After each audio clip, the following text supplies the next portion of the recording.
आणि हे रोज तुम्ही किती सस्टेन करू शकतात. हे बरोबर. महिनाभर करून चालत नाही, आयुष्यभर करावं लागतं करेक्ट रेस्टॉरंट रन करायला. करेक्ट. तर आय थिंक याचं उत्तर तिथेच आहे. सगळे कन्सेप्ट चालतात. म्हणजे आजही पुण्यात तुम्ही म्हणाल की पेरिवन रेस्टॉरंट पण आहे जे चांगला धंदा करतं आणि मे बी महाराष्ट्रीयन करत नाही. So in fact the more difficult thing to start in Pune is a Maharashtrian restaurant. Okay okay.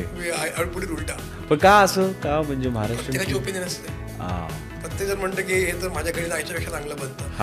आणि बेस्ट पार्ट तो त्याच्याकरता खरं बोलत असतो. बरोबर आहे. जेव्हा मी म्हणतो की माझ्या घरी किंवा मी किंवा माझ्या घरी माझी आई जे काही चांगली मटण भाकरी बनवतो तो खरं बोलत असतो. तो आणि प्रत्येकाची ओपिनियन तिथे येणारच. बरोबर. मी अजून मिसळमध्ये जातच नाहीये. तर कुठल्याही शहरात सगळ्यात अवघड रेस्टॉरंट चालू करणं असतं ते लोकल फूडचं असतं. ओके. कारण प्रत्येकाला ते फूड कळलेलं असतं, ओपिनियन असतं, त्यांनी बघितलेलं असतं, बेंचमार्क ठरलेला असतो. बरोबर. मला हीच मिसळ